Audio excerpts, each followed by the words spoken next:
jours menaient joyeuse et brillante vie. Un pauvre nommé Lazare était couché à sa porte, couvert d'ulcères et désireux de se rassasier des miettes qui tombaient de la table du riche. Et même les chiens venaient encore lécher ses ulcères. Le pauvre mourut et il fut porté par les anges dans le sein d'Abraham. Le riche mourut aussi et il fut enseveli. Dans le jour des morts, il leva les yeux et tandis qu'il était en proie au tourment, il vit de loin Abraham et Lazare dans son sein.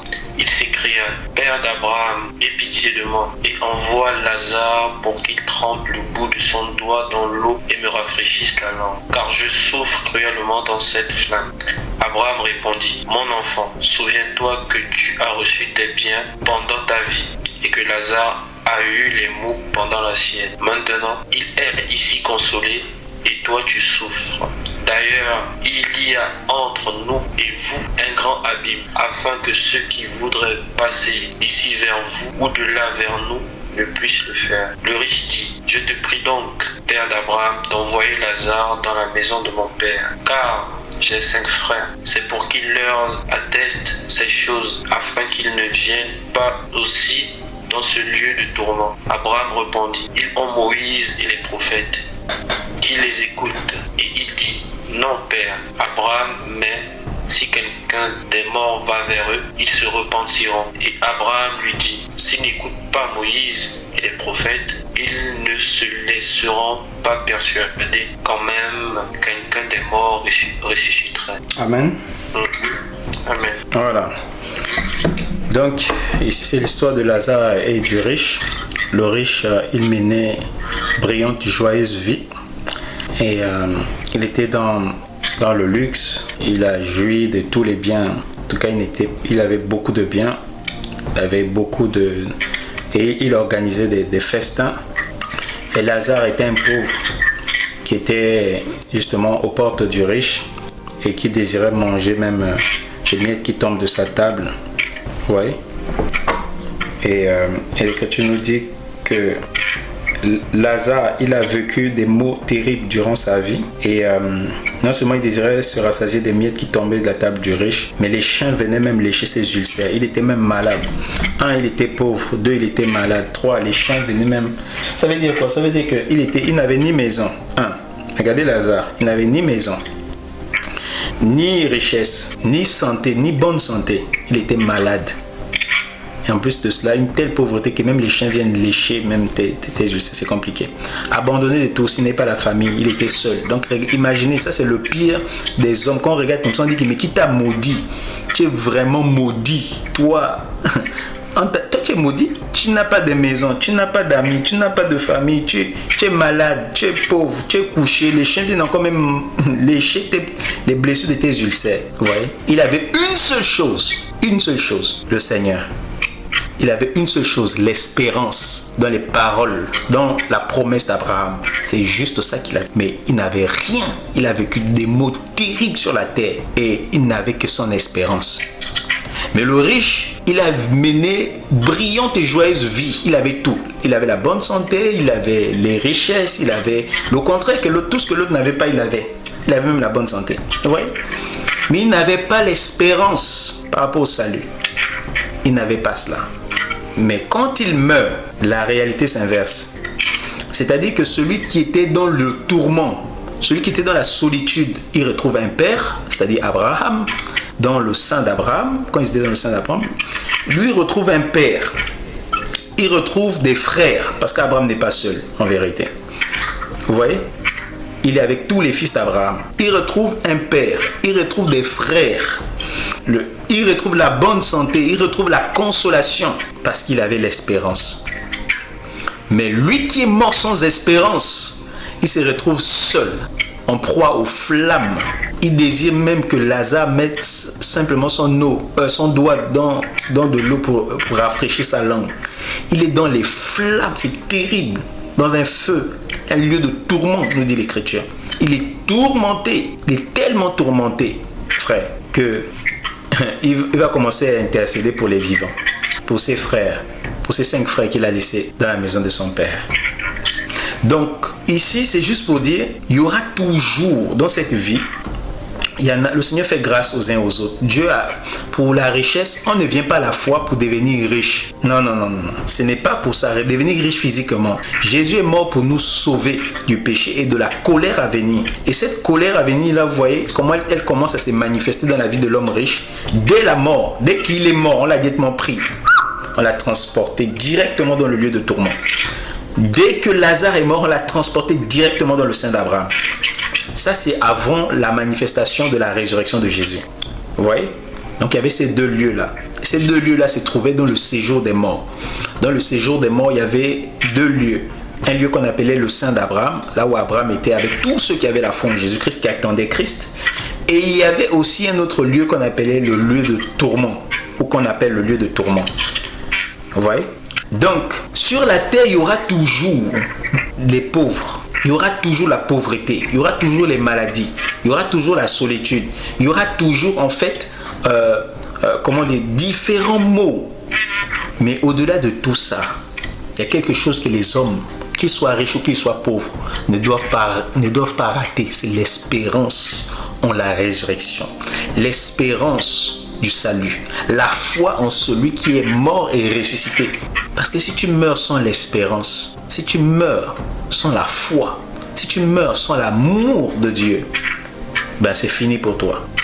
C'est fini. Donc, on voit quelqu'un ici, malgré le fait qu'il avait la foi en Dieu, mais il a connu la pauvreté, il a connu la maladie, il a connu justement la solitude. Donc, ça veut dire que quand tu t'approches du Seigneur, tu crois pour le salut, ça ne veut pas dire automatiquement que Dieu va guérir toutes tes maladies. Ça ne veut pas dire automatiquement que Dieu va te rendre riche. Ça ne veut pas dire automatiquement que tout le monde va t'accueillir à bras ouverts. Non. Tu peux être persécuté parce que tu as cru au Seigneur. Tu peux être rejeté parce que tu as cru au Seigneur. Tu peux même recevoir une maladie que le Seigneur te donne exprès pour te protéger, pour que tu ne te lèves pas, pour que tu ne tombes pas dans l'orgueil. Vous voyez, Dieu même peut te priver de certains biens pour que tu ne périsses pas. Donc tu ne dois pas mesurer ta foi, la connaissance de Dieu à l'acquisition des biens matériels, à l'acquisition de la connaissance, à ta capacité justement à pouvoir faire telle ou telle chose ou à obtenir telle ou telle chose, les diplômes et tout ça. Vous voyez, les amis, Lazare, notre frère, n'avait ni bien, ni parents, ni maison, vous voyez, mais il avait la connaissance, il avait l'espérance qu'il y avait dans la loi, l'espérance de Christ. Il a écouté la loi, Moïse et les prophètes. Donc nos parents aujourd'hui on vit beaucoup de malheurs. Mon frère Primo, on avait pris cette écriture aussi pour nous exhorter.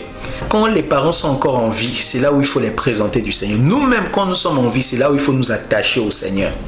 Parce que quand on meurt, c'est fini. Hébreu 9 nous dit quoi? Hébreu 9. Je vais prendre. Je crois Hébreu 9. Oui, Hébreu 9, 27 plutôt. Et comme il est réservé aux hommes de mourir une seule fois, après quoi vient le jugement. Très bien. Demain. Non, c'est bon. Il est réservé aux hommes de mourir une seule fois. Après vient le jugement. C'est ce qu'on a vu avec Lazare et le riche. Dès qu'ils sont morts, allez, les anges ont pris Lazare, ils l'ont amené dans le sein d'Abraham. Quand il est mort, l'autre aussi il est mort. L'Écriture nous dit quoi? Il a été transporté dans le lieu de tourment, n'est-ce pas? Vous voyez? Le jugement s'est directement manifesté. L'un est parti dans un lieu de repos, un lieu de consolation, un lieu de bonheur, en attente de la gloire qui devait être manifestée par Christ. Ben, l'autre est parti où? Dans le lieu de tourment. Vous voyez? Et aujourd'hui, nous, depuis que Christ est mort et qu'il est ressuscité, si nous mourons, nous allons directement au ciel. On n'est pas même plus au sein d'Abraham. Déjà au sein d'Abraham, là-bas, ils ne souffraient pas quand ils étaient dans le séjour des morts. Mais encore là, aujourd'hui, ils sont tous montés avec Christ. Parce que Christ est mort, il est descendu en enfer dans le séjour des morts. Il a pris tout ce qu'il attendait. Ils étaient là-bas, ils ne souffraient pas. Mais ceux qui étaient dans la souffrance sont restés là-bas depuis des milliers d'années. Vous voyez? Jusqu'à aujourd'hui. Donc quand quelqu'un meurt, il souffre longtemps. Il se réjouit pour peu sur la terre. C'est ce que Ecclésiaste a dit. Que l'homme se réjouit, les jours de sa réjouissance sont très peu. Les jours des ténèbres sont nombreux. Et donc, il vit le bonheur pour peu de jours. 100 jours, 120 jours, 120 ans, pardon. Le max que Dieu peut donner en notre génération un homme, 120 ans, c'est ce que Dieu a fixé. Et c'est vraiment pour celui vraiment à qui le Seigneur encore fait beaucoup grâce de pouvoir atteindre 120 ans. Même 120 ans, quand tu atteins 120 ans, tu ne peux pas atteindre 120 ans avec la vigueur d'un jeune de 30 ans. Vous voyez? Donc, parfois même, les personnes âgées, elles veulent partir parce que elles sont tellement âgées, le corps est tellement usé, vous voyez, à cause de la corruption, qu'elles veulent simplement rentrer. Elles veulent rentrer, elles veulent mourir. Donc, même 120 ans, ça ne veut pas dire que tu vas vivre avec le bonheur sur la terre, même quand Dieu te donne des longs jours. Mais supposons même que Dieu te donne 120 ans et que tu vives heureux. Mais qu'est-ce que 120 ans à côté, par exemple, des personnes qui sont mortes il y a, par exemple, 6 000 ans, 5 000 ans, 7 000 ans, 4 000 ans, 3 000 ans, 2 000 ans de souffrance depuis qu'ils sont morts. Ceux qui sont morts, par exemple, quand Christ était là, ça fait depuis 2000 ans ils sont en train de souffrir. Vous voyez? Tant que le jugement éternel n'est pas encore manifesté, ils vont rester dans le tourment. Et le jugement éternel, quand il va être manifesté, ce sera encore un pire tourment qu'on appelle la colère de Dieu.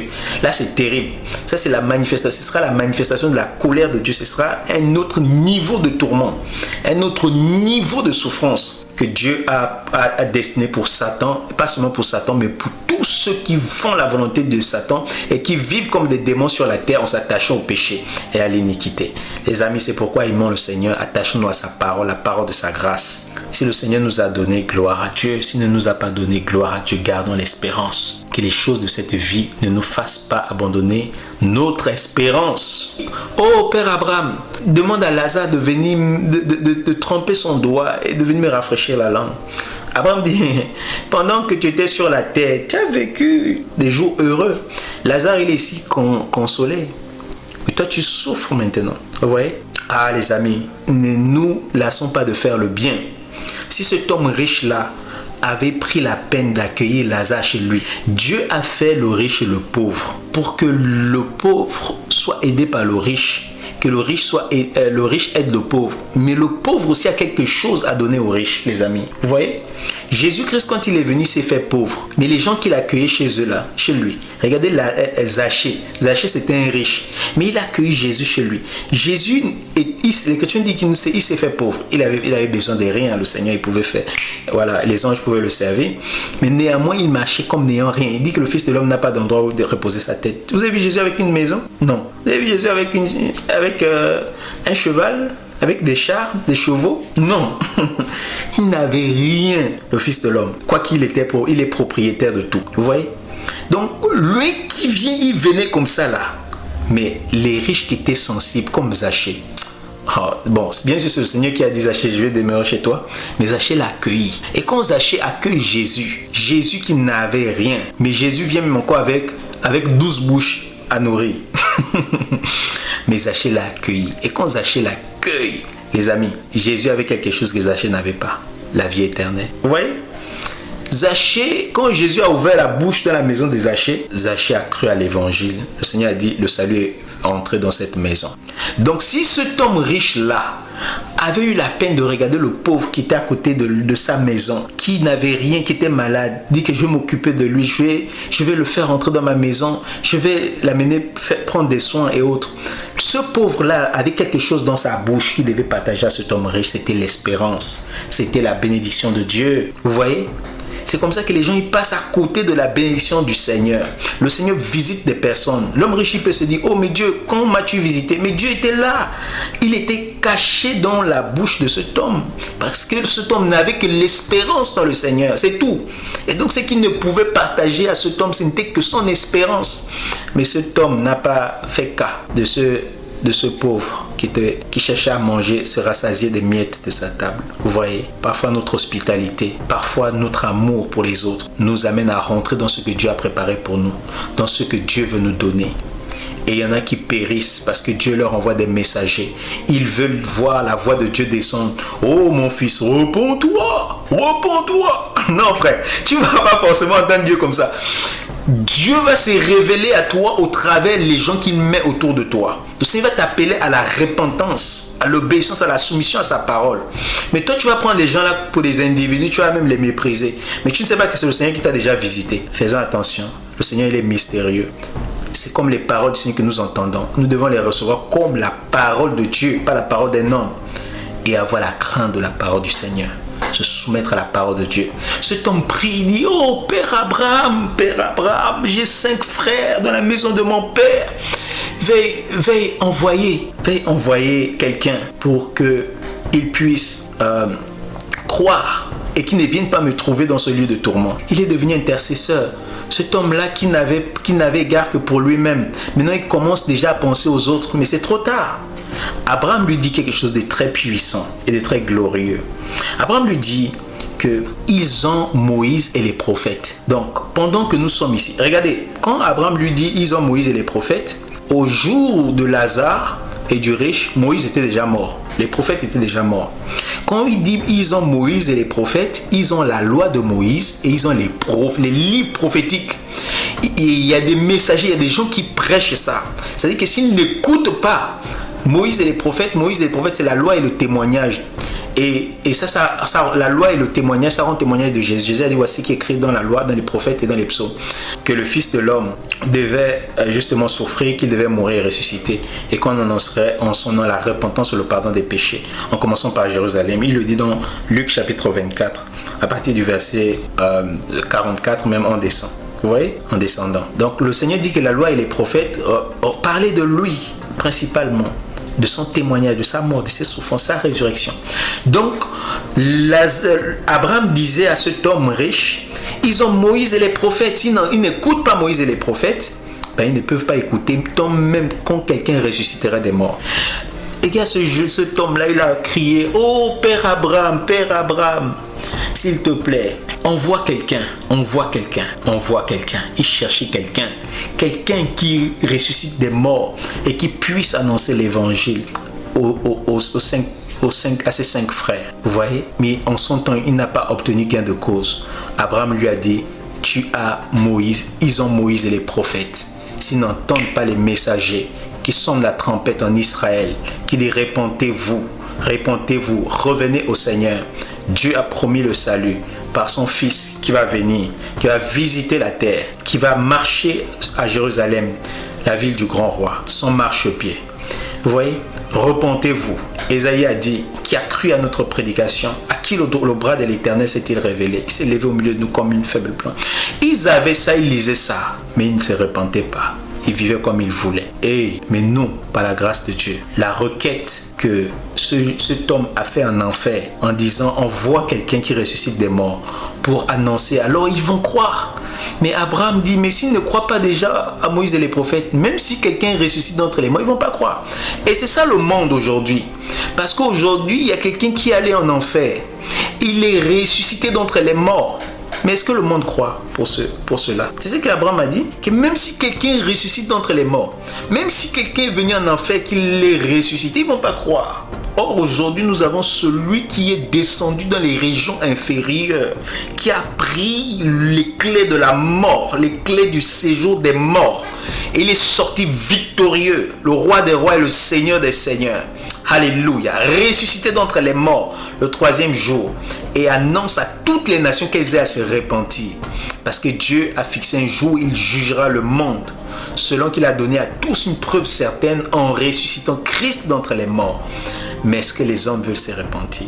Chacun veut mener sa joyeuse et brillante vie, loin des voies du Seigneur. Les gens veulent marcher dans la convoitise, ils veulent avoir une conscience de Dieu. Ils vont dans les assemblées, mais ils ne sont pas sauvés, ils ne connaissent pas Dieu. Pour beaucoup, ils veulent avoir la bonne conscience que je fréquente une église, que je connais les frères et sœurs, que je connais les serviteurs de Dieu.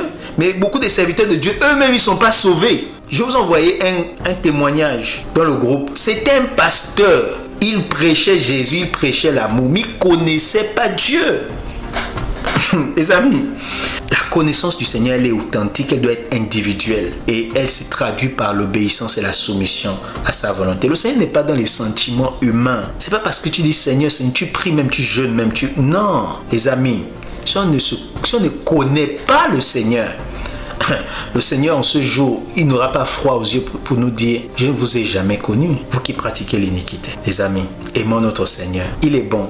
Il n'est pas un Dieu méchant, mais Dieu est un Dieu il est le Dieu de sa parole. Si tu es dans sa parole, le Seigneur va t'aimer. Le Seigneur va être avec toi. Tu vas jouir des bénéfices de sa parole. Mais si tu sors de sa parole, sa justice ne t'épargnera pas. Parce que celui qui est le Dieu d'amour, c'est le même qui est le Dieu de justice.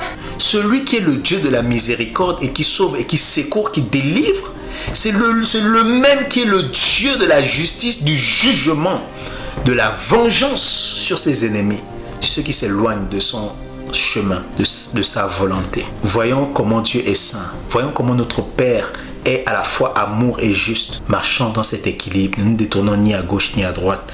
Demeurons dans l'amour et la justice de Dieu. Considérons l'amour et la sévérité de Dieu. Considérons que notre Dieu est un Dieu juste et droit. Il n'y a point en lui d'iniquité. Et nous aussi, nous devons marcher dans ses voies sans iniquité, sans aucune mauvaise pensée, sans l'ombre d'aucune mauvaise pensée, sans calculer les frères et sœurs, sans avoir des projets iniques envers notre prochain, mais avec le cœur pur, de la sincérité et la foi dans notre Seigneur. Car notre Dieu, il pèse nos cœurs, il pèse nos pensées, il pèse nos sentiments, il pèse nos intentions. À chaque fois même que nous voulons poser une action, une œuvre, il regarde, il connaît tes œuvres, il connaît mes œuvres, il sait quelles sont leurs valeurs. Est-ce que c'est pour plaire aux hommes? Est-ce que c'est pour lui plaire? Est-ce que c'est pour lui être agréable? Est-ce que c'est pour réjouir son cœur? Ou pour justement que les hommes nous voient et que les hommes nous acclament? Les amis, vivons pour plaire au Seigneur et non pour plaire aux hommes. Notre récompense, c'est Christ. Il nous récompensera. Et plaise à Dieu, si nous marchons dans ses volontés, nous allons aussi bénéficier de tout ce qu'il nous a promis sur la terre, mais encore dans le ciel. Alléluia. Selon sa volonté. Donc que la grâce du Seigneur Jésus-Christ, sa bonté, sa miséricorde soit avec nous tous. Amen.